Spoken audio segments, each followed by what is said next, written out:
Good afternoon. Thank you for joining our session on the future of clean mobility. My name is Antonio Ribeiro, and I'm in the enterprise risk units of Mubadala. And I have the pleasure of being joined by two shapers in this space who will help us make sense of the future of mobility.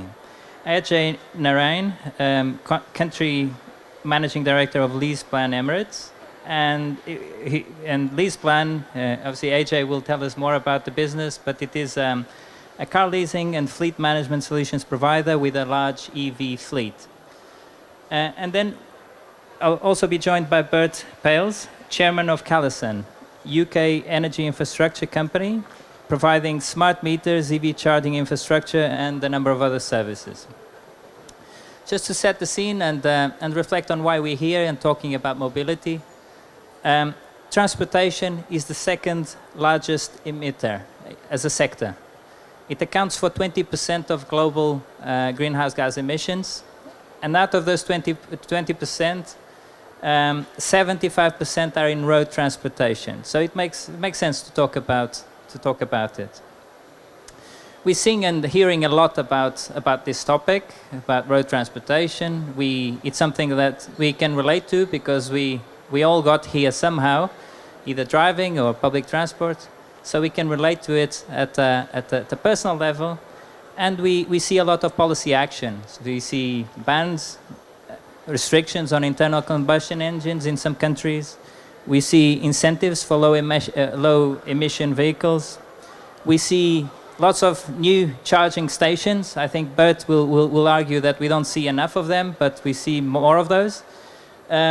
And we see a greater uptake of EVs. The car park, I don't know if you experienced that, but I've never seen as many EVs in Dubai as I've seen today. We've also seen long queues at charging stations. So it begs the question, do we have the infrastructure, and what do we need to enable this transition? Anyway, but let me turn to the experts, the people who really know about this topic, and who will help us reflect on the opportunities and challenges associated with clean mobility. Maybe I'll start with you, Ajay. Could you tell us more about LeasePlan and what problem or need does your organization aim to address, and what role do you play as an organization in the decarbonization of mobility? Thank you, Antonio. First, I'd like to thank Mubadala for giving me the opportunity to be on this panel discussion. Just a bit about LeasePlan. We're a sustainable mobility provider, one of the globe's largest, having a presence in 44 countries and having alliances in 16 others, so we cover 60 countries. And we manage 3.5 million vehicles globally, of which 500,000 are electric vehicles. So 1/7 of our portfolio is now electric vehicles and growing. And we have a target that by 2030, 75% of all our new deliveries will be battery electric vehicles. So that is what we're striving towards. Yes, we would like to be a part of the solution, right? And as a responsible company, we do realize that reducing carbon emissions is the need of the hour, and we are progressively working towards it. But can you tell us a bit more about Callison, please? Yes, Callison is a UK-based infrastructure company, and we own millions and millions demand-side assets. So we don't do any big generation projects. We own millions and millions of little things, such as smart meters, EV chargers, heat pumps, batteries, solar. That's what we do. And most of that is residential, although we also have some commercial activities. In addition to owning those assets, we also have a technical workforce that can install, service, and maintain those assets. That's fundamentally what we do. Thank you. Both of your businesses spent a lot of time thinking about the future of mobility as you develop your business strategies, as you allocate capital. to enable your organizations to grow. So how, maybe I'll start with you, AJ. How do you think about the future, like the next 10 years, and specifically in terms of vehicles? So, well, when we speak about mobility, right, with a growing global population, mobility needs are bound to increase. So we will see mobility needs increasing, right? On the other hand, of course, we have to reduce CO2 emissions. So by 50% if we don't want to breach the threshold of 1.5 degrees by 2030. And that is what I call the mobility paradox, right? So on the one hand, mobility needs will increase with a growing population, and on the other, we need to reduce CO2 emissions. But what is happening is, on the positive side, is we also see a shift in the nature of mobility. So we see a shift from ownership to subscription, right, which will, in effect, reduce the number of cars on the road. And on the other hand, we also see a shift from private car use to multimodal mobility. And when I talk about multimodal mobility, I mean all forms of mobility. It could be shared mobility, whether in the form of ride-hailing, whether in the form of shared micro-mobility, whether in the form of car sharing, even bicycles and walking, right, would be a reality.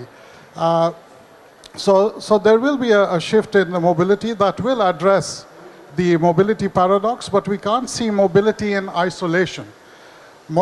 Every city or town, right, I was hearing people on the earlier panel as well, every city or town, right, will have its own vision of mobility, right? They will come up with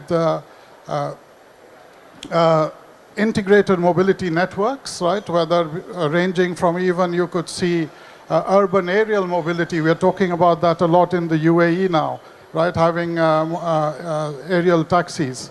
We will have robo-taxis, robo-shuttles, shared mobility, right, autonomous vehicles, of course electric vehicles.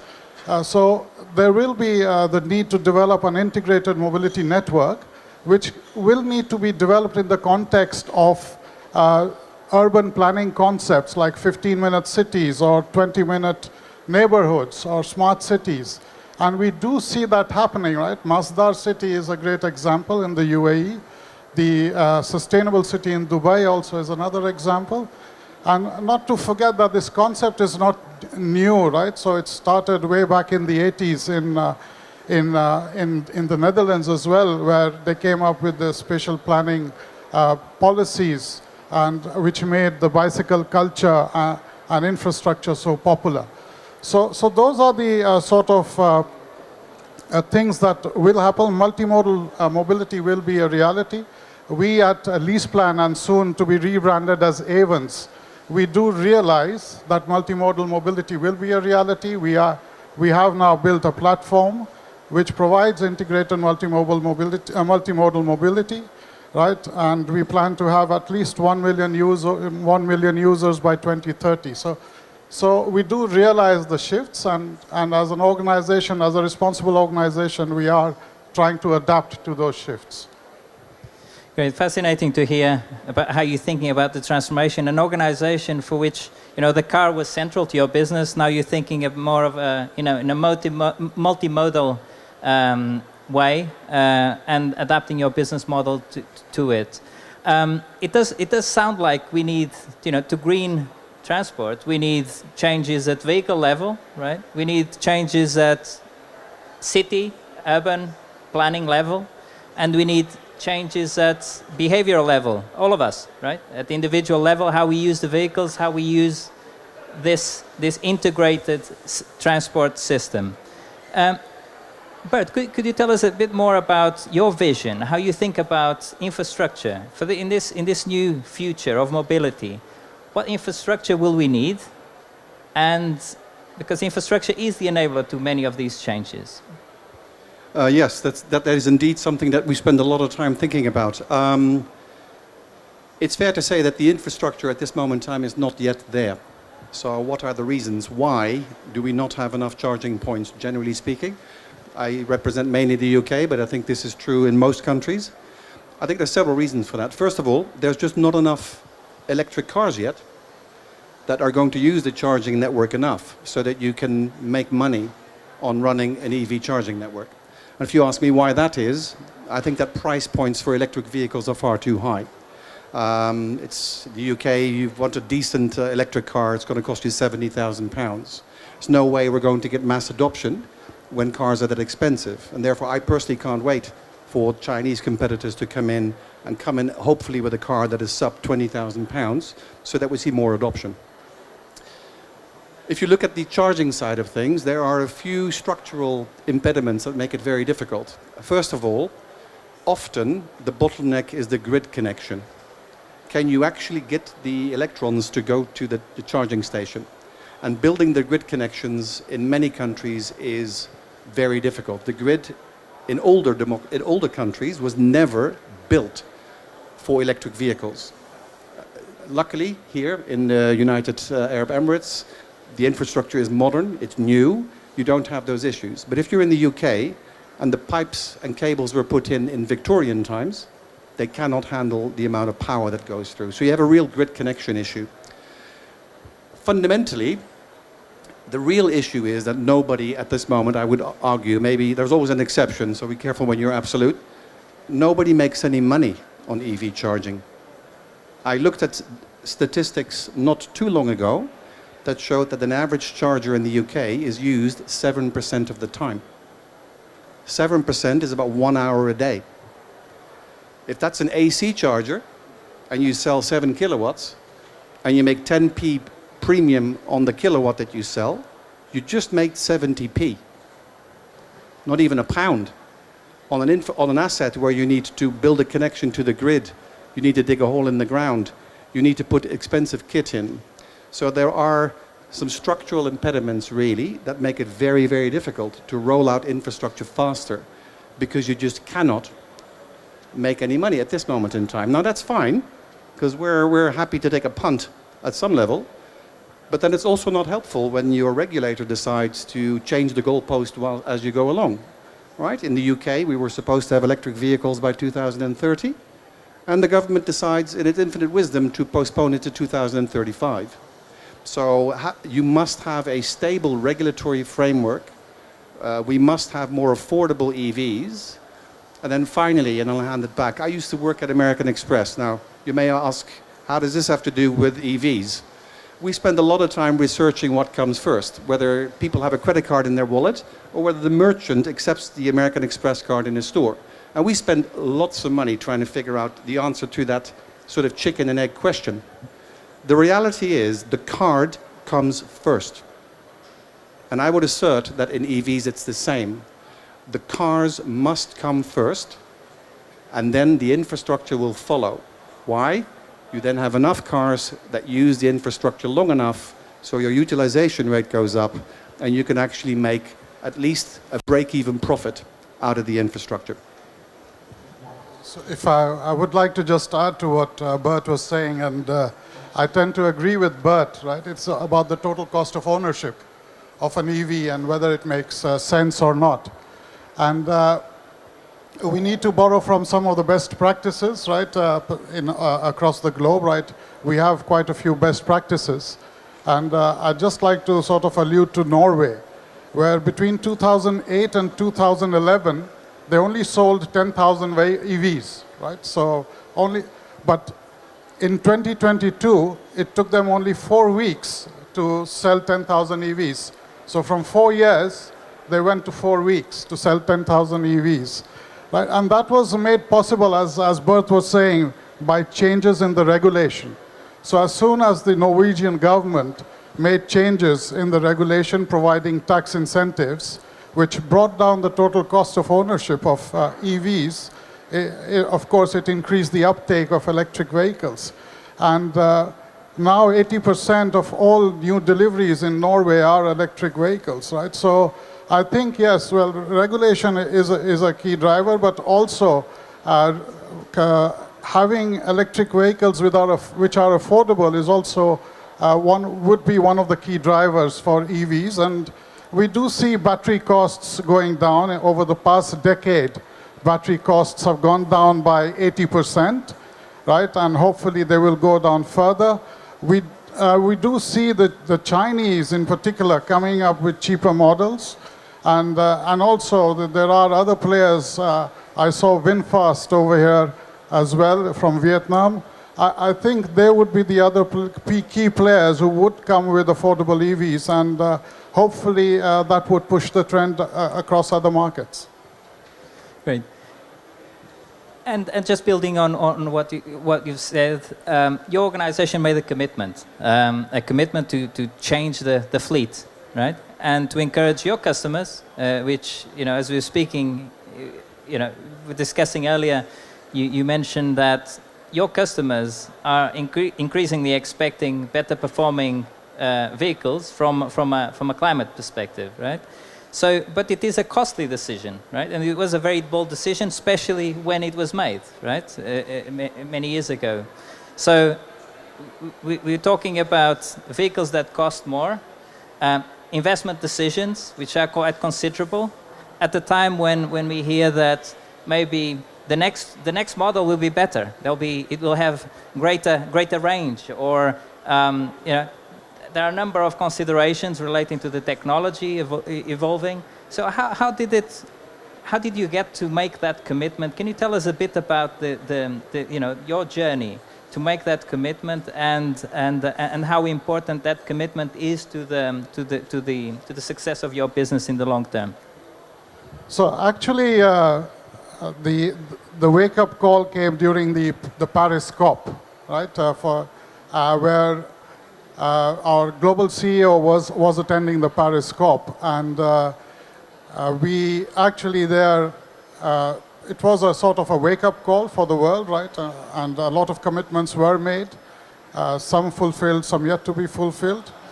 But what really happened was, that is where we started really driving. Yes, there were EVs in our fleet before, but the focus wasn't there. And then that was the wake-up call. We actually were one of the founding members of the EV100, right, which is an organization formed under the guidance of the United Nations, for where companies pledge to reduce their CO2 emissions. And what we did was, of course, reducing Scope 1 and Scope 2 emissions are far easier than going to Scope 3, which were our clients, right? Trying to convince them to move to more low-emission vehicles, right, or electric vehicles. So we started proactive consultancy, right? We still have consultants across the globe in each market, even in the UAE. So where we actually not only tell them about what is next in low-emission mobility, but we provide them proactive consultancy in terms of the total cost of ownership of a vehicle, the CO2 emissions from a vehicle. But of course, the drive has to come from the client, right? We can provide the information. We try to encourage them to move to more sustainable fleet. And so far, we have been, to an extent, quite successful across the globe. A bit less so in the UAE, but we are getting there.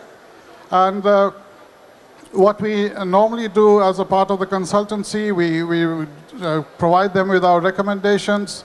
We provide them based on the choice of vehicles available in the market. We also try to reduce the concerns that they have about the charging infrastructure, so the range anxiety, as well as technological obsolescence. And the way we take it away is that since we are taking a risk on the asset, right, when the asset has run its normal duration of 3-4 years, that takes away the asset risk.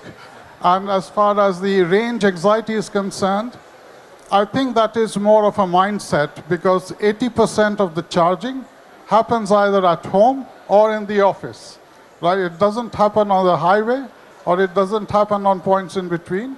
But nevertheless, the EVs we see are improving. Well, the Tesla has improved its range over time since I've been here. So we also see an improvement in the range, which not reduces the range anxiety, but we also do an assessment of where exactly would they need the charging as a part of our consultancy assignment. And we have been successful, right, in convincing our clients, moving them to a car policy with EVs, revisiting the TCO and CO2 emissions after providing them the vehicles, and most importantly, looking at the employee satisfaction, because that is very important. So we have been taking all these steps, right, and to an extent we have been successful. 9% of our fleet in the UAE is sustainable, right, compared to about 1%, which is the national average. So we have been sort of, you can say, relatively successful, not as much as we would like to be, as we are in Europe and other parts of the world, but yes, we're getting there. Right, thank you. And Bert, as you were mentioning earlier, you need the adoption, you need scale, right? It must be very difficult to make capital allocation, investment decisions in this very uncertain policy environment. And it almost sounds like make some assumptions and need to believe in them and be able to adjust as things change, right? Can you tell us a bit more about how you plan for growth and how your organization adapts as those policy changes happen, and whilst keeping on track to benefit from the growth in electric vehicle adoption? Yeah, but first of all, I would say it's very difficult. There's a risk that if you go too early, you lose your shirt. There's a risk that if you go too late, you just miss the party. So I think our approach is to be agile. Our approach is also to possibly target revenue streams that go beyond asset ownership. I told you that's why we have engineers who can install, service and maintain assets, so that we create additional revenue streams that can hopefully offset some of the risks you take on the actual EV charger. I first of all want to echo a few things that Ajay was saying. I think range anxiety is, and I'm not saying it's not real, but I think it's overemphasized. In the UK, 95% of all journeys are less than 30 miles. Yet we have car manufacturers that try to squeeze the last 5 miles out of a battery, so it has 325 versus 320 miles range. However, that will make the car £10,000 more expensive. So I think there's something wrong on that side. I think the regulatory environment, it would be nice if it was stable.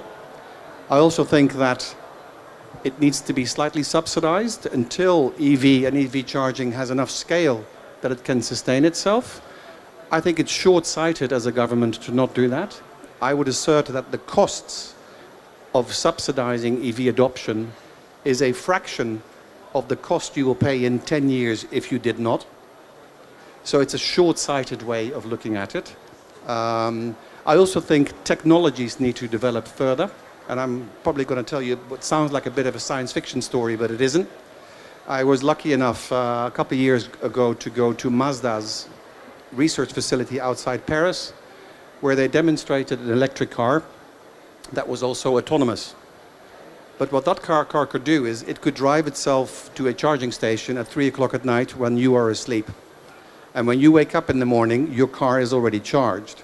Now, as the owner of the EV charger, this is what I like to hear, because the more we utilize the infrastructure that has been put into the ground, the easier it is to roll out that infrastructure. So I think we're at the beginning of a journey that's going to materially affect mobility. I think car ownership will be on the wane. I would argue that in the medium term, car ownership may go up on the planet. I think in the longer term, it will go down, because of what Ajay correctly pointed out, I think, which is car sharing.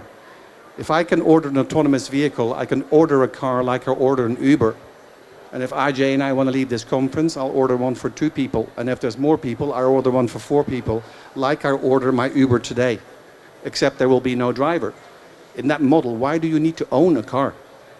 Right? And in that model, the infrastructure gets used much, much more often. So I think we're still at the early stages of the adoption curve of electric vehicles and e-mobility. But I suspect that we all overestimate the short-term impact of this technology change, and we all underestimate the long-term impact of this.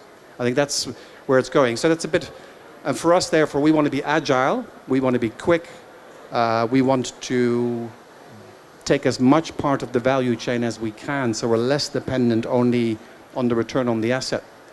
That's how we approach it. Yesterday we heard that someone talking about this paradigm as well, the paradigm shift in mobility in a way. And they said that we would go from depending on a fossil fuel to depending on materials required to make the equipment, the batteries, and everything else that is required to enable the electric vehicles. Lately, we've heard a lot about supply chain disruptions and fluctuations in cost and everything else. So how do you think about resource dependency and supply chain disruption in the future, in this transition? Yeah, this is a good one. Okay, I'm not going to go to the highest level, but at the highest level, at the moment, if you're dependent on fossil fuels, you're basically dependent on OPEC. So you're taking an OPEC membership risk, fundamentally. Luckily, OPEC has many, many members, and that means if there is a crisis like the war in the Ukraine, you can buy your oil and your gas from other sources. I think if you fast forward, we're in a world where we don't have fossil fuels that much, you end up in a situation where you take component risk, you take supply chain risk, and at the moment, those components and supply chains are much more concentrated than OPEC is. So you're substituting one risk for a very different risk. And I don't know if collectively, even at a country level, people really understand the shift in risk that you're taking. I think there's another risk that we worry about more, and that's just the fact that these assets will become critical infrastructure assets. Collectively, all EV chargers are a critical infrastructure asset, which means you don't want somebody in a more nefarious part of the world to hack all your EV chargers and turn them all off just for a bit of fun. So when you think about it that way, these infrastructures will become critically, almost national security type infrastructure, and that will change how we look at those assets, how those assets are developed. And that changes, so you're taking on a significantly different risk. It's difficult to hack into a petrol station. If you're not careful, you can hack into an entire nationwide smart network. So I don't think we are all aware yet of the different types of risks that we're going to take in this world that we have to go to, obviously. So the way I see it is, of course,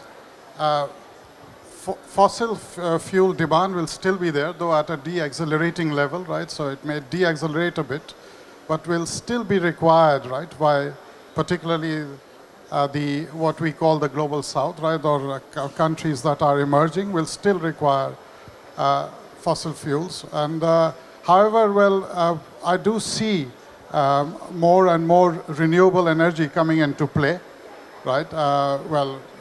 One of the announcements at COP28 is to triple the investment into the production of renewable energy, right? A lot of countries, including the UAE, the UAE has pledged that by 2050, 50% of its electricity requirements will come from renewable energy, or clean energy rather, including nuclear energy. So there is a momentum to sort of replace fossil fuels to the extent possible, right? But it can't be sort of brought down to zero, right? So, and we will have to take, as we call, not only climate adaptation, but climate mitigation actions, or to mitigate the impact of the emissions coming from the fossil fuel. As far as I agree with Bert, right, that of course relying on the other part where we rely on, if we did see that when the Russian-Ukraine war started, production of electric vehicles was actually impacted because some of the metals that were required came from Ukraine. So we do see that risk as well. So, of course, what I believe is that, like we did during COVID, we came up with vaccines within a record time, right? People earlier said that the development of a vaccine takes 15 to 20 years, right? Humankind did it in a record time, brought it within a year. I think humankind will come up with solutions so that we're not reliant on one particular metal or the other. For battery electric vehicles, for instance, lithium plays an important role. And we will come with alternatives so that we will enhance the range of electric vehicles and sustainable vehicles available. You also mentioned that the culture plays a very important part in the change of how we use your services, right? As a provider of leasing vehicles. You have an international group. And we know, those who live here, that we know the affinity, the cultural affinity that people who live in this part of the world have to their vehicles, right? And also climate. Climate makes it difficult to walk on the streets at specific times of the year. So, how do you think about your delivering on a standard, ambitious net zero goal globally, and do you allow for any differences in pace in your group? It's a good question now, and what is very sort of healthy to see, right? I'd like to bring the Z generation or the Z generation, right, that they call, right, and it's the same across the world, right? It's not that it's different in one country compared to another. There may be a bit of a time lag of a few years, but it's the same across the world. And why I mention the Z generation is because they will be responsible for driving mobility over the next few years and the coming decades, right? And what I see is, which is sort of very heartening and positive, is the fact that there are various studies which show that the Gen Z are no longer too hung up about owning vehicles, right? More than 50% of Gen Z, various studies have shown, are fine with sharing their private vehicles, right? They're also fine with taking other multimodal forms of mobility, like public transport, or even shared micro-mobility like e-bikes, right? They would also like to have a sustainable vehicle, which is an electric vehicle, and they would also like to have a small vehicle because it provides convenience as far as parking goes, right? So those are some of the key trends that we see in Gen Z, right? Bert and myself and yourself were having a chat where in the UK now, a lot of Gen Z potential consumers are not taking driving licenses, right, for instance, right, because they would just like to pick up an app, order a car over Uber and take them to their destination. So that is where I see a change happening, right, which is required because it will resolve, as I said, what I call the mobility paradox, where there will be an increase in need for mobility, but we also have to reduce the CO2 emissions.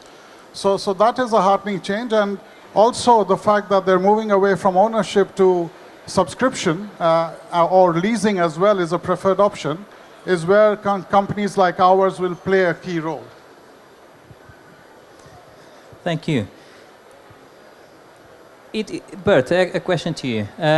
We talked a lot about the potential of building infrastructure that enables this shift that is positive.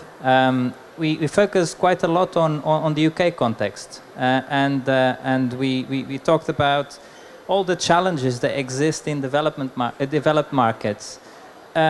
We know that a lot of the growth will come elsewhere, Africa in particular.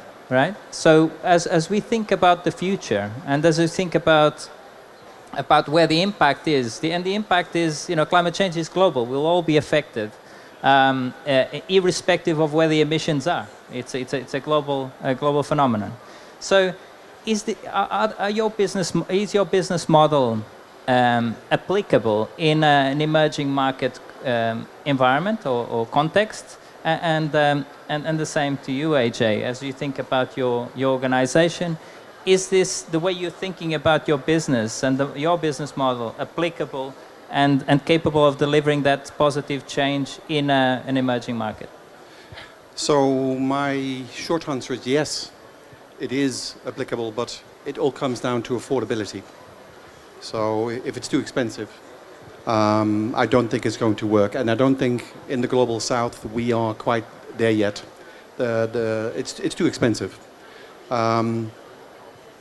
At the same time, sometimes developing nations can leapfrog certain technologies. So, for example, most countries in the south don't have Victorian infrastructure where somebody put a cable in 70 years ago, which is now almost a handbrake more than an accelerator for these types of developments. So I do believe that human ingenuity will take over, and that it is possible to replicate this in the south, but the price points are currently not there yet. I think that's my main concern. In that context, I always think we have to be careful that we, everybody in this world has aspirations. So I think it's very careful. We need to be careful in the developed nations that we don't become condescending and patronizing and basically say, for the sake of the planet, you can't have a car, when the average person in the UK has two. There's a real moral, ethical story there where we just have to understand history and we have to understand the world. We need to do much more, I think, for the developing South, and I think this COP has already proven that there is an appetite to do that. There is the damage and fund that was put together. That's one thing. I think much more needs to get done. There's an example here in this Octopus Energy is building a completely clean energy city in Sierra Leone from scratch. So there are things that you can do, and I think that it'll be a different version than the way we have done it, but we're being hindered by old infrastructure and old ways of thinking. I think in the emerging markets, you're going to see much more innovation and much more ingenuity, and it can be done. So I would tend to agree with what Bert is saying, right? That when a technology initially comes into play, it is quite expensive, right? So as I was alluding to earlier, battery electric vehicles were far more expensive when they were initially manufactured, right? And the price of the battery electric vehicles has drastically gone down, and we see even the likes of Tesla, which had the first mover advantage, also cutting its prices because, of course, they're facing increased competition from the likes of BYD from China. So initially, yes, at this moment, the affordability comes into play. But what I feel is that what is going to happen is by the time we are in full flow in other developed nations, the costs will become quite affordable, and we can easily apply the same technology or take the vehicles to the global south because the vehicles will become affordable. Prices of batteries, which is a key component of the price of an electric vehicle, are going down, right, and continue to go down. Technology is improving. So I do see the emerging countries going electric. They will leapfrog. They won't go through the transition that the developed countries have going from hybrid to plug-in hybrid to electric. They might actually go directly to electric, right? Taking advantage of the fact that the price of electric vehicles have become more affordable. Great. we have some time left, a few minutes left, and I was wondering if there were any questions from the audience. Does anyone have? You have a question? Much for the informative sessions, both Ajay and Bert. So here, Ajay, you have mentioned that TCO is the main point that you will consider for your lease plan. Now, I just wanted to know exactly, so comparing to your fleet in Norway and UAE, so if you compare both TCOs here and there, is it double? Is it 20% more or 50% more? And you mentioned very important things that Norway 10 years back, they didn't have less than 10%, 10,000 of their cars. It is less than 10% of total cars annually. But within 13 years, now they are almost 90% of their fleets and their cars are EVs. Can we expect this in the Emirates? And what do you think? Can UAE be, we have seen different leadership here comparing to whole MENA region countries. Can UAE make this happen within 6-7 years, not like 30 years, which everybody is talking about, 2050? Norway has made it. Norway is a petroleum and it's oil country in whole Europe, and they are selling petrol out, but they are electric efficient. So Bert is comparing infrastructure. Infrastructure of UK is not that older than Norway. So they made it. They made it. So they created the... so here we don't have such problems. Here we have abundance of renewable energy, which Norway doesn't have in 6 months. 6 months they are into dark, but still they are fully electric. Yeah. Here we have abundance. What do you recommend? What challenges you have that government and regulatory bodies can give it to you to make your fleet? You have mentioned that almost 1/7 of your fleets all over the world is electric. Why not in Dubai? I am sure that your fleet in Dubai, it can be 5%, 6% electric. Why not in Dubai? So, and what do you expect from OEM to give you, to give you facilities to shift to EVs comparing to ICE? Yes, thank you. Okay, so I'll sort of break my answers, right, for the question, right? So the first is the TCO, you said, right? So when we go to a client, do we look at TCO? We don't only look at the TCO, we look at the CO2 emissions as well. Because we would like to, of course, help our clients achieve their climate-related goals, right? So because that is the language that we see our corporate clients using. So TCO is one element. Of course, cost is an element for an organization, coupled with CO2 emissions. Now, comparing the TCO of the UAE and Norway, that is something we don't do, right? Because, and why I say that, the taxes in Norway would be far different from what it is in the UAE. So what makes a sense here, what we do when we're doing a TCO analysis, is we compare the TCO of an ICE vehicle, an internal combustion engine vehicle, or a petrol diesel vehicle, to that of an EV. Because for the local entity over here, for the corporate client here in the UAE, that makes sense. For the client, the client doesn't care what the TCO in Norway is, right? The client would like to compare the TCO of an electric vehicle vis-a-vis the TCO of a plug-in hybrid vehicle, because we do see a transition happening here where people are actually moving first to hybrid or plug-in hybrids and then moving to electric vehicles, right? So coming to your second question, right, whether the UAE can do it, right?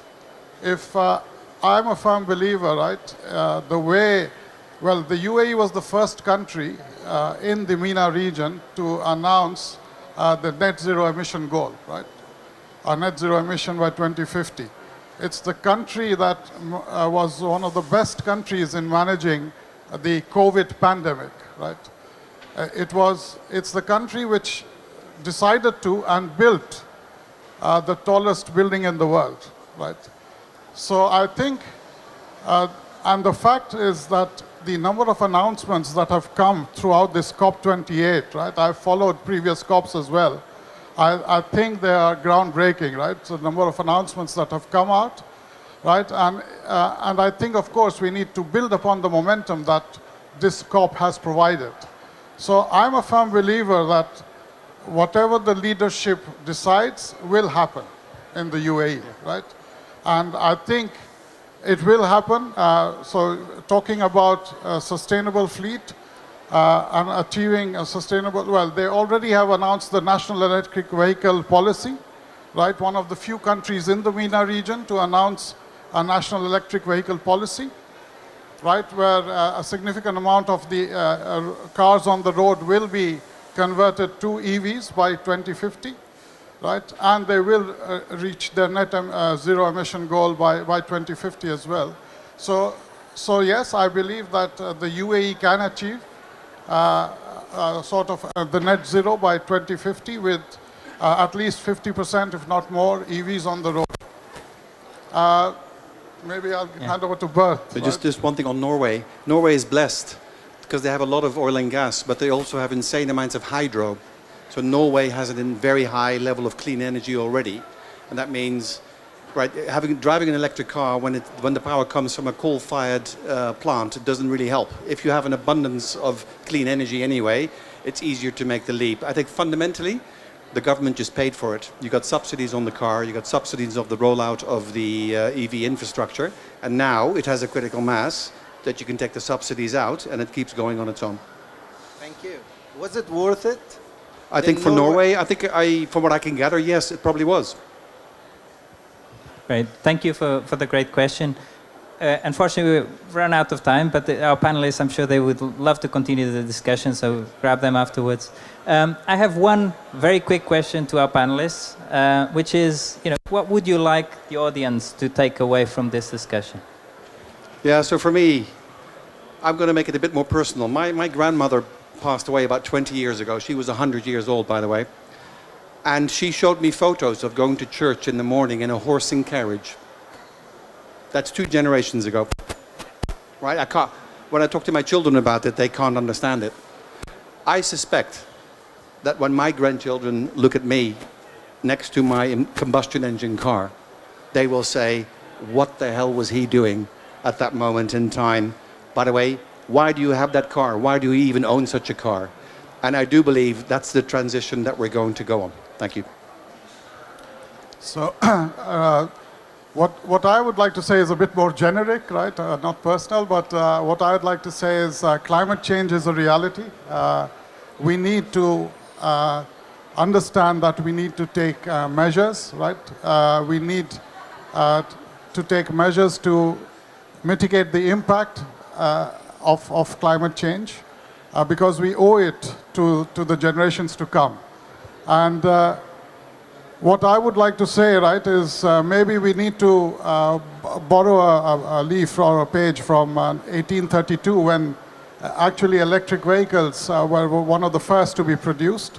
So when you are thinking of buying or procuring your next electric vehicle, next vehicle, please think electric, right? And please go for an electric vehicle.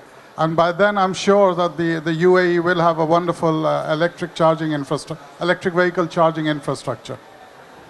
Thank you.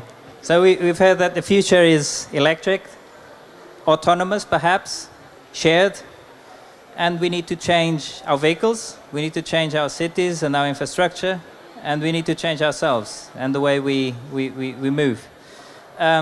Thank you very much for joining us today. I hope you enjoyed the discussion as much as I did. And thank you very much for your insights. And especially, because I forgot to mention, these gentlemen represent 2 companies in our portfolio, companies that we care a lot about and we're very proud of. So thank you for your contribution to our joint success and your contribution to climate action, which is very important. Thank you. Thank you.